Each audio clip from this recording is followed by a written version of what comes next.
Jangan bandingkan dia dengan anak lain. Dengan saudaranya itu unfair, berat buat dia. Kasih dia kesempatan untuk berkembang, belajar, punya teman-teman sebaya. Jadi beri anak space untuk dia ngerasa bahwa dia juga punya authority loh menentukan arah hidupnya.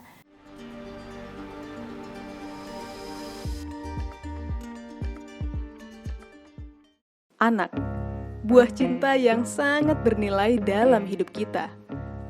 Para orang tua kayak kita pastinya melindungi, memberikan pendidikan terbaik, dan mengasuhnya dengan sepenuh hati. Kalau bisa 24 jam penuh ada di samping anak, nggak gitu ya. Di era digital kayak sekarang, jadi tantangan tersendiri bagi kita dalam mendidik anak. Karena mereka lahir bersamaan dengan kemajuan teknologi yang memudahkan aktivitas mereka saat ini. Kayak bermain, belajar, makan, dan mencari tahu tren saat ini dalam satu genggaman saja. Ini bukan hal yang buruk. Kita justru mengikuti perkembangan anak sejalan dengan teknologi, dengan menjadi temannya. Walau ada khawatir juga, kemudahan-kemudahan yang ada bikin mereka menjadi anak yang kurang tangguh. Nah, gimana kita mendidik anak supaya tangguh dan positif di masa sekarang? Untuk menjawab hal ini, psikolog Roslina Ferauli akan memberikan beberapa tips mendidik anak dengan pengasuhan yang positif. Nah, kalau kamu mau tahu banyak tentang parenting dan relationship, bisa banget cari tahu infonya di @ferauli.id. Pengasuhan yang positif. Artinya apa? Pendekatannya, komunikasi yang dipakai komunikasi positif, disiplinnya juga positif, dan memberi anak authority, power untuk menentukan sesuatu atas dirinya. Ya, nggak sangat besar, karena anak kan butuh dibimbing. Ya nak, ya ini jam makan loh, ini jam tidur, ini jam bermain. Ya, bermainnya boleh bebas misalnya, tapi belajar itu ada teknik-teknik ini loh. Ya, bahwa kamu tuh bisa berkembang ke arah mana loh. Hanya orang dewasa yang mampu demikian. Waktu 0-5 tahun pertama deh, anak-anak selalu butuh pengen deket sama ortunya, betul? Jadi polanya adalah hold me tight. Nah, saat pola hold me tight fulfill, si anak akan kebutuhan kasih sayangnya sehingga dia sadar, I am loved by my parents. Saya dicintai sama papa mama saya. Agar nanti anak di umur 6-12 tahun, saat dia mintanya bukan lagi hold me tight, tapi put me down, dia bilang. Artinya kasih dia kesempatan untuk berkembang, belajar, punya teman-teman sebaya. Anak-anak SD kan tuh, ya. Anak SD tuh butuh ngerasa bahwa dia kompeten, bahwa dia punya kelebihan, dia punya achievement, gak cuma di sekolah tapi di luar sekolah.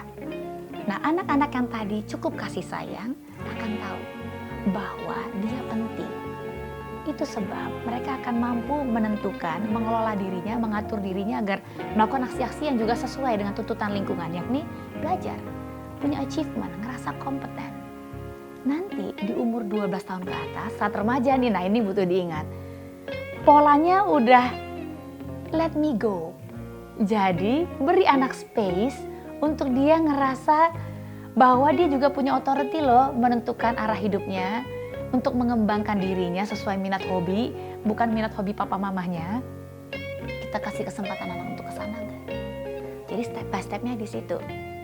Dengan pola-pola tadi, gaya pengasuhan yang positif yang mana tuh? Pakainya pujian bukan makian. Penelitian Journal of Adolescent Psychology menunjukkan pengasuhan positif bisa menekan tingkat depresi anak menjadi jauh lebih rendah dibandingkan dengan gaya disiplin yang keras. Mereka yang dididik dengan disiplin yang keras menimbulkan masalah kesehatan mental ketika dewasa dan cenderung melakukan hal serupa kepada anak-anak mereka.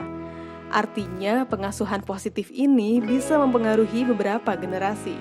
Jangan bandingkan dia dengan anak lain.